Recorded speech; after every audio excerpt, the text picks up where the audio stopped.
And then should I maybe I think I'll spotlight you, Joss, and I'll spotlight you, Janina. Um, I should have also said I had spotlight. I should have also said that Janina, I didn't mention this, is working on a beautiful, I know you sort of mentioned this, Janina, a beautiful memoir about her caregiving days with her parents and also kayaking. It's there were so many like things going on that sort of made me think of Joss's book that I was like, oh, Janina, I want you to read this and do this. So thank you for doing it. And then I also just want to mention that Janina's, well, I had a bio ready for you, Janina, but I'll say it at the end. But we had a couple people making comments as we were talking. So Kara, did you have a question or do you want to just tell Joss? I know you've been reading her Well, essays and everything throughout well, this. well, Yeah. thank you. I'm a super fan, Janina, of you and Jocelyn and Joss, all of you. And I'm a fellow figure skater, and I have to say that, having recently cared for my mother 2 weeks ago with a frightening health incident, I was sort of empowered and inspired by your work. I haven't read your book yet, but I've read your Substacks, and I'm eagerly going to begin your book this week. But I was empowered and inspired really to write a piece on my I wasn't in the throes of competitive skating to the extent that you were, although I did achieve a lot of success on the adult national level. And so you really inspired and empowered me to kind of write the way that you weave together writing and skating in terms of, depth of edges, transitions. I mean, the humanizing pursuits of both, which I think is just more important now than ever, and that connects so clearly to caretaking. So I don't know if it's a question except just praise and thank you. Well, thank you, Kara. It's really cool to see you on the screen. Can I Uh, make a comment sort of connecting to that? So one of the things I loved, I mean, I know you shared a little bit more about why you framed your mom as just with the personal pronoun she for most of the book. But I felt like one of the things that did, since we spend so much of the time talking about the rest of your life, falling in love, meeting your husband, the failed dating, all that stuff, is you place the caretaking within your world. mm, So it's not just, bad things happen to my mom and we keep going. It's and that's true for everyone. You have a life and you're trying desperately to hold on to your little life and not be taken over by your person's needs and all the mixed feelings around that. But I felt like that was one of the successes of the book is that I knew what your life was that this caregiving landed on, if that makes any sense. So anyway. yeah. Well, just to speak to that and something that Kara said, I think what I recommend to anyone with any writing aspirations is to take notes. I mean, you can call it journaling, you can call it notes, you can call it, just keeping a doc about what's going on. So many of the things in the book are things that I was like trying to write either in blogs or in my first book, etc. And just recently on a caregiving podcast, I was talking about just taking notes through the caregiving process. Even if you don't want to write a book, I think that it can be a way to work through writing, as we all know, can be a way to work through some things. It's not only that, but it can help us sort of maybe organize our thoughts or problem solve.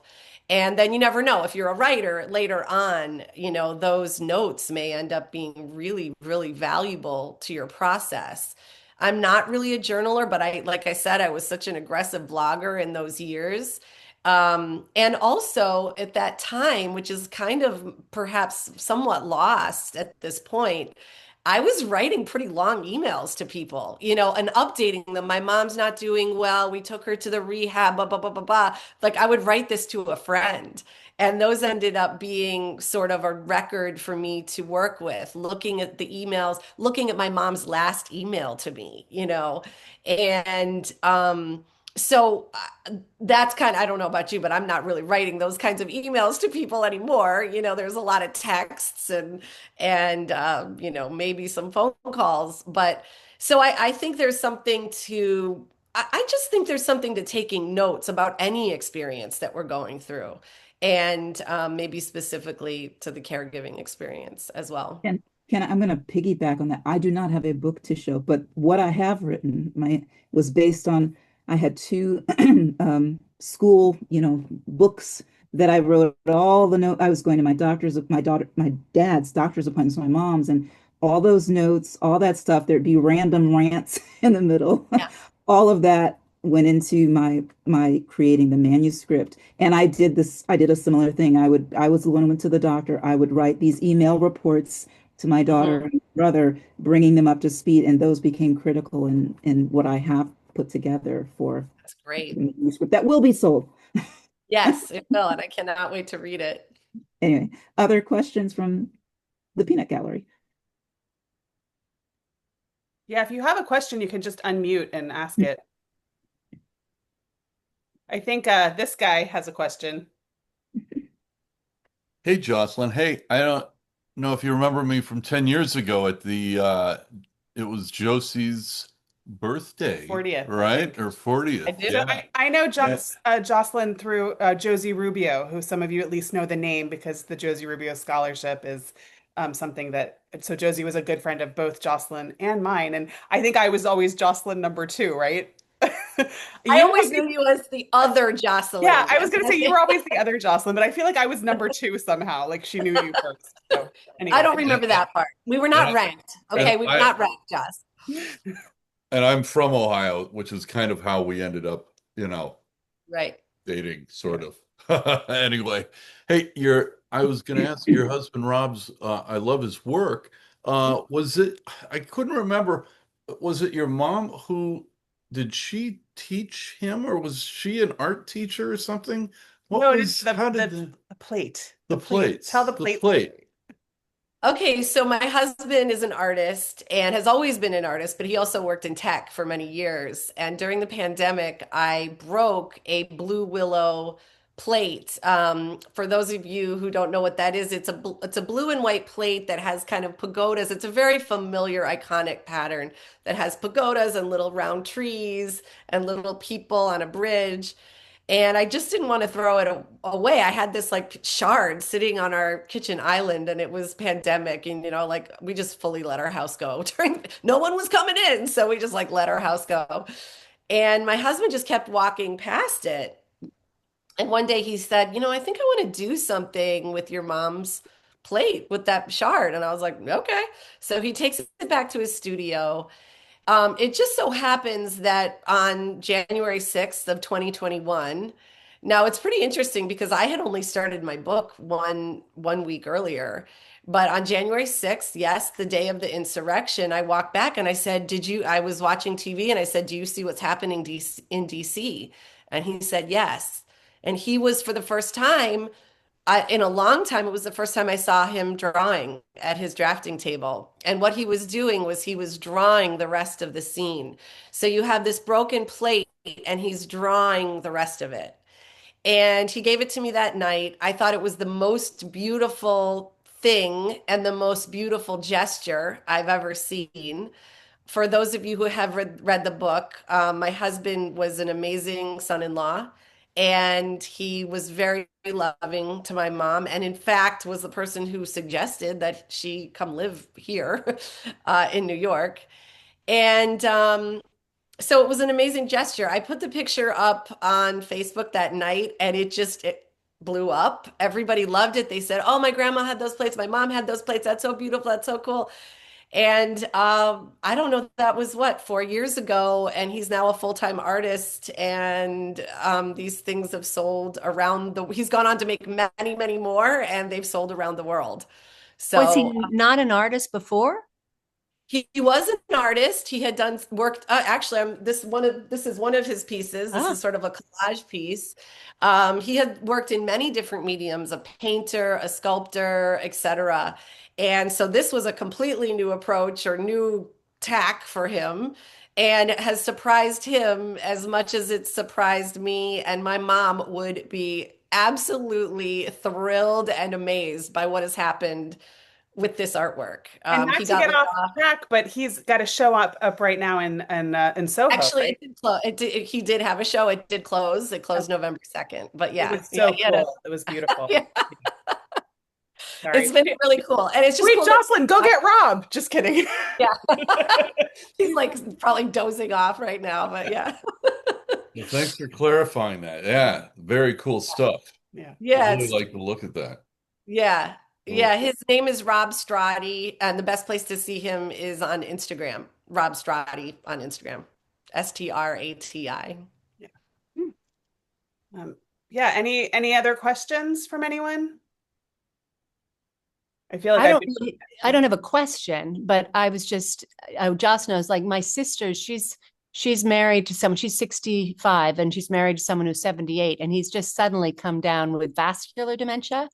Oh, And I'm watching her in the throes of the beginning, and our Mm, mother has it. So I kind of, we both know what's coming, but it's yeah. kind of like it's like a death kind of, because the husband she had He's is gone. just Mhm. going. And That's it's, what I was saying, what we call the oh, anticipatory grief. And there's yeah, that where you have I think you describe it in the book, Jocelyn, where you're having a conversation with this person that raised you that you knew as X, and that person, and you just have this moment like that person is gone. yeah. They're gone. Yeah, And yet you sorry. can't grieve them completely because they're there.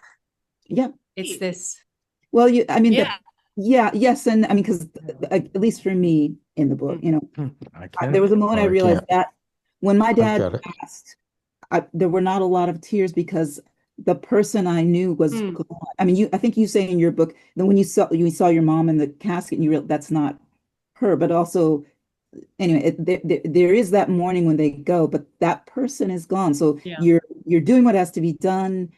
Anyway, this yeah, is about Jocelyn, so you talk. Well, no, Sorry. I think I really that term anticipatory grief is really apt. And the term I was more familiar with or have latched onto, which is very similar, is ambiguous loss. You're losing someone before you really lose someone. And that, Elena, sounds like what your sister is going through. And it really is its own particular, and it's also sad to lose someone who starts to decline physically as well. So there, this is not a like grief or loss competition. They're just really different. It's a very particular kind of loss. And I will agree and echo Janina, like I was relieved when my mom passed away. I was devastated and somewhat relieved yeah, because she wasn't gone. You know, the thing about my mom is she did always know who I was and who my son was and who, so we hadn't lost her to the extent that she was in a complete fog and la la land. It's just that she was so upset. She was miserable.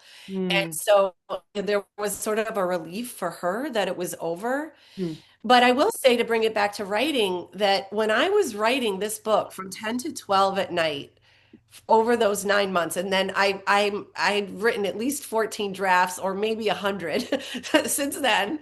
But when I was writing that first draft, I was hanging out with my mom every night. I was hanging out with the person who she was before she lost her mind and before she lost her sense of self and before she lost control. And there's so many reasons to write. I believe, people poo-poo this concept that writing is therapy. I think it's a beautiful form of therapy. It's a way of figuring out what everything meant. It's a way of figuring out new things about yourself and the people in your life. And the last 2 years of my mom's life they were so chaotic, so upsetting. But and everyone has a different relationship with their parent. And that it can be, there's a whole other type of complication if someone hasn't been good to you, and then you're there caring for someone who has where there's a lot of complication with that relationship. In my case, I was fully losing my bestie and fully losing my person. So it was such those, but those caregiving years were so upsetting and they clouded who she had been. And she had mm, been such a cool mom, such a mm, mhm. fun mom, such a supportive mom. And I mean, would never want to bother anyone and would never want anyone to stop their life to care for her. mm, So I spent that time, it was almost, there was I don't want to sound too woo-woo, but there was a magic Mm. to that experience of remembering who she had been. And I will, whatever, and I also said, whatever happens with this book or this manuscript or this letter to my son, whatever it's going to be, I knew that that was an important step in my journey um, to put it all together and to acknowledge that my mother had been through something difficult, and so had I, and I had done my best with it. So I just think there can be so much power to telling our story for different reasons, right? If someone has done you wrong, you want to work through it. If someone has done you right and you lose them, it's great to work through it. And then everyone has a totally different story. And there's a lot to learn by putting it together. And I learned a lot by putting it together. I want to give Lindsay had asked a question. We talked a little bit about your publishing journey that you'd consider the big four or five, however many, and that ended up going to self-publishing. She was asking about promoting your book, and I imagine it sounds like you wrote the manuscript, and then up, did you do a proposal that you sent out and talk about your marketing plan and how Sure. that you've got your nice Yeah. poster in the back. What has that been like? And if Lindsay, is there something else you wanted to talk about within that? Please feel free to throw that out there. Hi, Oh, Lindsay. thank you. Hi, good to see Hi. you.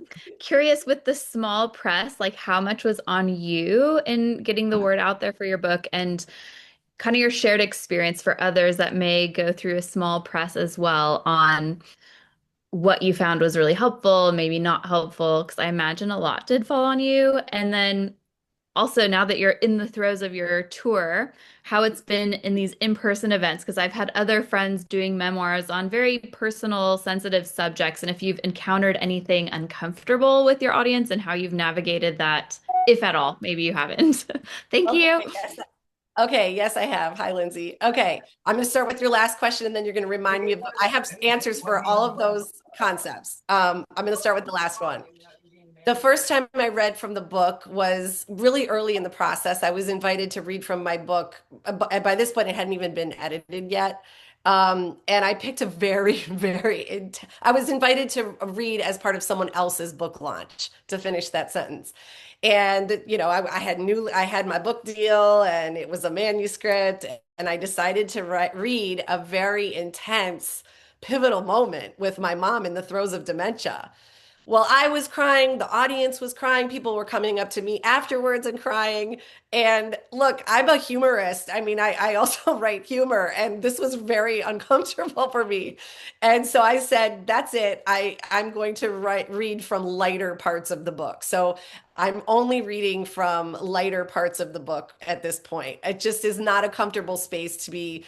And by the way, anyone who's seen me at an event, but I'll even tear up during a light part of the book. Like I'll mention my brother, like, and I'll get a little teary or something. So, but what has been really unbelievably amazing is all of the emails and texts and reviews and personal messages that I've received, including from Janina. Like, the way people are connecting with the story and this relationship with a parent and what it's gurgling up for people it's just been amazing. And I realized and I understood that by putting my story out there, I was putting myself in the position to receive that. And I am in the position to be able to receive that. We hear this term writing from the scar, not the wound. And I definitely have healed enough that I can handle it. And it's not bringing me down. It's bringing me like a major sense of connection. That being said, I don't necessarily need to be like bawling in front of people and like literally not being able to pull myself together and having other people like losing it. To answer your small press question, I knew that when I switched over to small press that I would be really running a lot of the show myself. But you know what? More and more we hear that people who are publishing with big houses are also having to either run it themselves or hire someone to help them. And they will maybe have a publicist in-house, but um, but that publicist is dealing with, I don't know how many other writers. Is it 10? Is it 12? Is it, 20? I don't know. But they really are not getting as much support as you would think. So I think that anybody who's going to publish a book, whether it's big four, whether it's self-published, whether it's small press, just assume that you're going to have to do a lot of the heavy lifting as far as promotion. Whether or not you want to hire someone to help you, that's up to your budget and your desire to have that kind of help, which I did. I do have a publicist helping me, and I will say even that. I have done most of what you're seeing me do on my book tour. I have set up, but she has been amazing and she's been a huge support and collaborator and has had a hand in some of these things that like, I'm like, should I send to this person? Should I try to do this? And so she's really been like a serious collaborator and buddy and made the process so much more fun. So if you have the means to hire someone to help you, and you can do that in many different ways. You can do like a low lift, you can do get a certain number of hours. The way mine did it was like a certain number of months and then like what you wanted from that. So the thing about small press, though, and I touched on this a little bit, the reason for me that was such a fit, even though I knew I wasn't going to get a lot of promotional support, was because I knew they also weren't going to meddle with my story too much. And they did not. The only thing they did in their developmental edit was make it better. And I loved my editor and she was so great because she was so you could consider, or what if you, or maybe you could. And I thought it had such a light touch. I did everything she said and I loved all of it. And it wasn't like, oh, can you not make this a letter to you? I was afraid they were gonna, can you not make this a letter to your son? Can you just name your mother from the beginning? Can we not do this story in a day? And I was like, I was very concerned about that. And I felt very protective of a lot of the decisions I'd made creatively. So I really got that with a small press. And I think that's mostly what I hear is that, first of all, they don't have the bandwidth to over edit this thing. You know what I mean? Like I had a full edit, I had a full copy edit. I couldn't love my cover more. I couldn't love the inside formatting more. In fact, I asked for the inside of the book to be quote unquote striped. And anyone who's seen the inside, it has space in between the paragraphs. This is an unconventional. They said, well, we've never done this before. It's unconventional, but because you have a reason, I said, I want my book to be striped. On the inside, I didn't want indents and full and paragraphs like all together. And they said we would do it. I don't know if a traditional publisher would have done that. So I couldn't be more pleased with what has happened with my book, even though I have had to really go big really go big on the promotion. Now, this is what I'm doing now. I was a skating coach for over 20 years and I am fully writing and fully promoting this book and coaching and teaching writing, but this is all I'm doing. So not everyone, I understand that if you have a full-time job, that would be difficult, but I don't know how much more support you would get. You wouldn't get a ton of support from a big publisher either. So that's the word on the street. Yeah. What would you've mentioned a podcast, you've mentioned obviously something Sorry, this will be our I last. I'm just going to throw. This will be our sorry. last question. But What go other ahead. aspects of promotion are you doing? Just so we have a sense of Well, that. it breaks down to podcasts, events, companion pieces, getting other essays related to your book published. Um, I think those are the big three. I guess what would be coming up for me would be applying to awards, trying to win some awards with it. Um, I think those are really the big things, trying to get excerpts published, although that's kind of in the same bucket as companion pieces. Oh, written interviews and written reviews. Those would be the main things that you're trying to get the, and all these things, they all add up together to be sort of like social proof and trying to get the book, and then I guess social media, but usually a publicist does not, usually they don't work with social media and mine does not. I'm 100% doing my social media and I happen to really like social media, so I'm having fun with it.